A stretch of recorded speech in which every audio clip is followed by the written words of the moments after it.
Street food ఎందుకంత టేస్టీగా ఉంటుందో మీలో ఎవరికైనా తెలిస్తే నాకైతే కామెంట్ చేయండి. స్ట్రీట్ ఫుడ్ హైజీన్ కాదని, అది తింటే హెల్త్ ఇష్యూస్ వస్తాయని తెలిసినా కూడా మళ్ళీ మళ్ళీ స్ట్రీట్ ఫుడ్ వైపు వెళ్ళే టైప్ ఎవరైనా ఉంటే అది కూడా కామెంట్ సెక్షన్‌లో కామెంట్ చేయండి.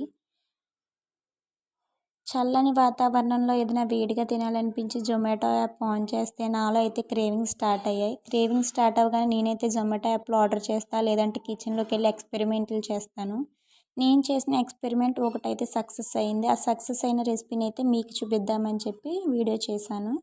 ముందుగా అయితే ఆనియన్, చిల్లీ, కరివేపాకు, పొటాటో, క్యారెట్ ఇవన్నీ పీసెస్ కింద చేసుకుని అవైతే ఫ్రై చేసుకోవాలి. అవి ఫ్రై అయిన తర్వాత దాంట్లో కొద్దిగా సాల్ట్ వేసుకొని ఇంకొంచెం ఫ్రై చేసుకొని దానిపైన అయితే రైస్ యాడ్ చేసుకోవాలి. ఈ రైస్ మీద కొద్దిగా ఉప్పు, అలాగే కొద్దిగా పసుపుని కూడా యాడ్ చేసుకొని ఇంకొంచెం బాగా ఫ్రై చేసుకుంటే నేను చేసిన ఎక్స్పెరిమెంట్లో సక్సెస్ అయిన